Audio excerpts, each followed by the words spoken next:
इस वीडियो में हम बात करेंगे नेहरू रिपोर्ट की। ठीक है, आज का हमारा टॉपिक है नेहरू रिपोर्ट और ये जो वीडियो है पर्टिकुलरली BA 6 एग्ज़ाम के स्टूडेंट्स के लिए है। BA 6 एग्ज़ाम में जो हमारी यूनिट 1 है, पेपर 1 की हिस्ट्री की, ठीक है, उसमें हमारी यूनिट 4 है आपकी बेसिकली ये, जिसमें हमारे पास साइमन कमीशन और नेहरू रिपोर्ट इस टाइप के कुछ टॉपिक्स हैं। तो जो साइमन कमीशन है वो मैं प्रीवियस वीडियो में कवर करा चुकी हूँ। इस वीडियो में सिर्फ हम नेहरू रिपोर्ट को डिस्कस करेंगे। ठीक है, इस लेक्चर किसी भी लेक्चर की नोट्स या PDF आपको चाहिए तो टेलीग्राम चैनल ज्वाइन करके वहाँ से आप डाउनलोड कर सकते हैं। ठीक है, और बाकी की जो हमारी 3-4 यूनिट्स हैं उनकी सबकी जो वीडियोज़ हैं उनका लिंक आपको डिस्क्रिप्शन बॉक्स में मिल जाएगा। तो स्टार्ट करते हैं नेहरू रिपोर्ट। ठीक है, देखिए नेहरू रिपोर्ट को देखने या समझने से पहले आप एक बार साइमन कमीशन को अच्छे से देख लीजिए, क्योंकि कहीं ना कहीं साइमन कमीशन के जस्ट आफ्टर का ये इवेंट है और उससे कहीं ना कहीं कनेक्टेड है। क्योंकि देखिए जिस टाइम पे साइमन कमीशन ने अपनी रिपोर्ट एक तरीके से भारत सरकार के समक्ष प्रस्तुत की थी, तो साइमन कमीशन की रिपोर्ट में बहुत सारी कमियां बताई गई और उसका बहुत ज़्यादा विरोध किया गया, जिसके बाद में ब्रिटिश सरकार ने, जो उस समय भारत सचिव थे ब्रिकनहेड, उन्होंने भारतीय दलों को और जो हमारे नेता थे, मतलब जो मुख्य नेता थे, ठीक है, उनको चुनौती दी कि आप इस तरीके का कोई संविधान या इस तरीके का प्रस्तुत करें हमारे सामने एक्ट जो स्वयं को स्वयं से विकसित कर सके। क्योंकि देखिए जो साइमन कमीशन था वो 1919 के भारत शासन अधिनियम की समीक्षा की रिपोर्ट प्रस्तुत करने आया था। ठीक है, जिसको कि भारतीयों ने नहीं स्वीकारा, विरोध किया। तो जिस वजह से साइमन कमीशन ने भी अपनी रिपोर्ट में ये चीज़ कही थी कि जो ब्रिटेन सरकार पहले भारतीय के लिए कोई भी कानून बनाती है, उसके बाद फिर उस कानून का पुनर्निरीक्षण के लिए फिर से समिति बनाती है, ये सब चीज़ें ना हो करके भारत का खुद का कोई संविधान हो जो खुद को खुद ही विकसित कर सके, जिसमें अमेंडमेंट प्रोसेस हो। ठीक है, मतलब एक स्व विकसित संविधान का निर्माण भारत सरकार को खुद से करना चाहिए। ये एक चुनौती दी थी उन्होंने भारतीय दलों को। ठीक है, तो जिस चुनौती को 1928 में भारतीय नेताओं ने स्वीकार भी किया, उस पर काम भी किया। 28 फरवरी 1928 में दिल्ली में मोतीलाल नेहरू की अध्यक्षता में एक सर्वदलीय सम्मेलन हुआ। ठीक है, ये जो मीटिंग थी, बेसिकली इस मीटिंग का टॉपिक यही था कि भारतीय नेताओं को जो चुनौती मिली है, जिसको उन्होंने स्वीकार किया है, उस पर वो काम करेंगे। तो अपने खुद के संविधान निर्माण के लिए कुछ चीज़ें यहाँ पे या कुछ सुझाव इन्होंने प्रस्तुत किए जो इस मीटिंग में डिस्कस हुए। ठीक है, तो ये तो एक ओवरऑल नेहरू रिपोर्ट का बैकग्राउंड हो गया कि 1928 में बम्बई में कांग्रेस की मीटिंग हुई और मोतीलाल नेहरू के नेतृत्व में भारतीय संविधान का मसौदा या ड्राफ्ट तैयार करने के लिए 8 सदस्य समिति का गठन हुआ। क्लियर? तो इतनी चीज़ें आप मेंशन करेंगे नेहरू रिपोर्ट के बैकग्राउंड में।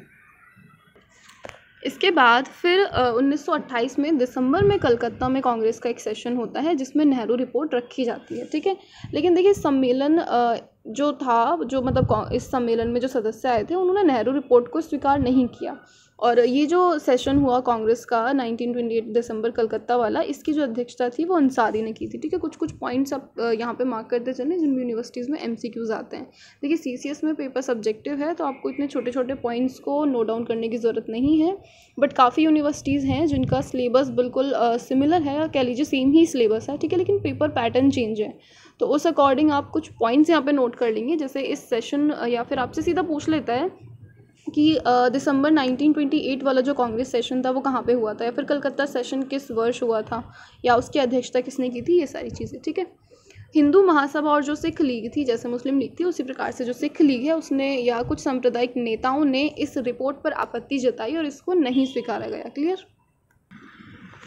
अब उसके बाद कलकत्ता के सर्वदलीय सम्मेलन में एकता का हताशपूर्ण प्रदर्शन किया गया। जिन्ना ने सिंध को बम्बई से अलग करने की बात कही, अवशिष्ट शक्तियां प्रांत को देने की बात कही और केंद्रीय विधानसभा में 1/3 सीट मुसलमानों को देने की बात कही और वयस्क मताधिकार की व्यवस्था होने तक पंजाब और बंगाल की सीटें आरक्षित करने के लिए भी उन्होंने कहा। ये देखिए वो लोग हैं जो इस सम्मेलन के सदस्य थे, उन्होंने यहाँ अपनी अपनी मांगे रखी हैं। ठीक है, क्योंकि जो नेहरू रिपोर्ट बनाई गई, अब जो बाकी सदस्य हैं वो चाहते हैं, क्योंकि इस नेहरू रिपोर्ट को इन्होंने एक तरीके से ये सोचा है कि जो नेहरू रिपोर्ट है वही आगे चल करके भारत का संविधान होगा। ठीक है, तो इस वजह से जितने भी अलग अलग कम्युनिटीज़ से कनेक्टेड लोग थे या जितनी भी हमारे पास उस समय लीग थी, उन सब ने अपने अपने सुझाव यहाँ पे प्रस्तुत किए और उनका कहना ये था कि जब तक उनके सुझावों का या जब तक उनकी मांगों को इस रिपोर्ट में ऐड नहीं किया जाएगा तब तक वो इस रिपोर्ट का भी विरोध करेंगे, वो इसको स्वीकार नहीं करेंगे। ठीक है, अब इसी से कनेक्टेड देखिए जिन्ना ने 14 सूत्र प्रस्तुत किए। बेसिकली वो 14 सूत्र नहीं, उनकी 14 मांगे हैं, ठीक है,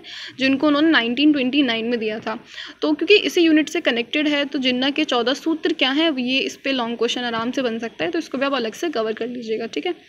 कांग्रेस में जवाहरलाल नेहरू और सुभाष चंद्र बोस जैसे युवाओं ने पूर्ण स्वराज्य की मांग को ही अपना लक्ष्य बनाया और 1928 में नेहरू रिपोर्ट को लेकर के पूर्ण स्वराज्य और डोमिनियन स्टेटस के मुद्दे पर मतभेद की स्थितियां पैदा हो गई, ठीक है।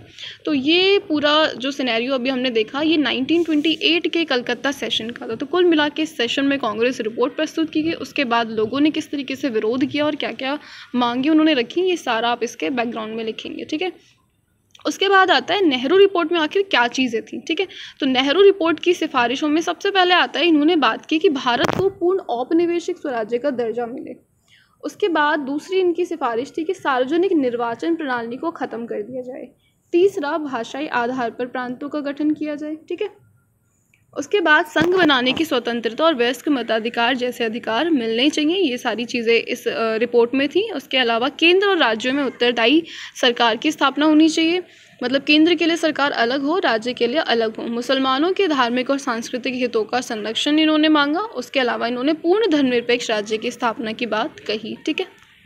अब देखिए इसी के साथ में हमारी जो नेहरू रिपोर्ट का एक ब्रीफ इंट्रोडक्शन है या एक डिस्क्रिप्शन है वो आपने देख लिया। इसके बाद हमारा नेक्स्ट टॉपिक आता है इस यूनिट से जिन्ना के 14 सूत्र या जिन्ना की 14 शर्तें, ठीक है, जिनको मैं एक सेपरेट वीडियो में कवर कराऊंगी ताकि आपको टॉपिक वाइज सारी चीज़ें अवेलेबल हों, क्योंकि एक ही वीडियो में पूरा यूनिट करेंगे या सारे टॉपिक्स करेंगे तो वीडियो बहुत ज़्यादा लेंथी हो जाता है।